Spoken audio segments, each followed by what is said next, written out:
Hizb ut তাওহীদ নামে একটা দলের আত্মপ্রকাশ বাংলাদেশে ঘটেছে। ইদানিং তারা বেশি মাথা ছাড়া দিয়ে উঠেছে। এদেরকে কাফের ঘোষণা করা, এদেরকে নিষিদ্ধ ঘোষণা করা, এটা হচ্ছে মুসলমানদের ইমানের দাবি। এদের মধ্যে কিছু ভ্রান্ত ধারণা আছে। এটা হচ্ছে স্পষ্ট একটা গোমরা দল, জাহান্নামী দল যদি তারা ফিরে না আসে। এদের যে চিন্তা ভাবনা, এরা কি মনে করে জানেন? এরা মনে করে আমরা যে ইসলামটা এখন পালন করছি, যে ইসলামকে আমরা অনুসরণ করছি, এটাই আসল ইসলাম নয়। 1300-1400 বছর ধরে যে ইসলামটা আমরা মানছি, এটা আসল ইসলাম নয়।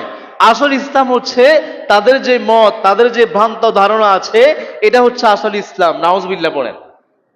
এরা মনে করে এদের যে প্রতিষ্ঠাতা বায়েজিদ খান পন্নী তার নাম, তারা তাকে এমাম বলে। ইমামও বলে না, কি বলে? এমাম।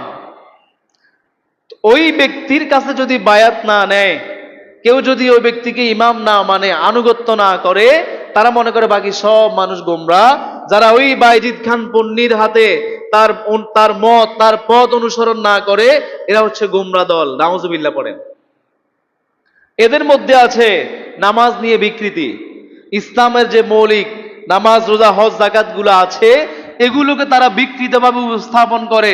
তারা বলতে চায় এগুলো হচ্ছে নামমাত্র, আনুষ্ঠানিকতা মাত্র। নামাজ, রোজা, হজ, যাকাত এগুলো আসলে ইসলাম নয়। ইসলাম হচ্ছে তাদের যে মত, তাদের যে পথ, তাদের দলে যদি কেউ না যায়, সব হচ্ছে ভ্রান্ত। নামাজ রোজা করে কোনো লাভ নাই। নাউজুবিল্লাহ পড়েন। এরা নারীদেরকে আজকে মাঠে নামায়, নারীদেরকে বেপর্দা শিখায়। এদের দলে যে সমস্ত নারীদেরকে তারা নিয়ে যায়, এদের মধ্যে কোনো পর্দা। এই সমস্ত নারীদেরকে দেখবেন, এরা পরিবারে অশান্তি সৃষ্টি করে, সমাজে অশান্তি সৃষ্টি করে। এরা মনে করে ওই দলে যদি কেউ না যায়, ওই দল, ওই মত যদি কেউ গ্রহণ না করে, তারা হচ্ছে কাফের, তারা হচ্ছে ভ্রষ্ট। এরা দেখবেন আলেমদেরকে মোল্লা বলে কটাক্ষ করে। নাউজুবিল্লাহ পড়েন। আলেমদেরকে মোল্লা বলে। তথাকথিত আলেম, যারা মূল ধারার আলেম আছে এই দেশে, যারা ইসলাম নিয়ে আসছে, ইসলামকে লালন করছে, ইসলাম শিখাচ্ছে, এই দেশের মুহাদ্দিস, এই দেশের মুফাসসির, এই দেশের ফকিহ, বড় বড় আলেম যারা আছে, এদেরকে তারা গালিগালাজ করে।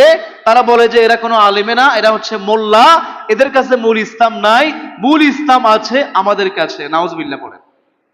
আপনি আজকে গিয়ে চার্জ দিয়ে দেখেন এদের নামাজ কিভাবে পড়ে, এদের সূরা কেরাত কিভাবে পড়ে।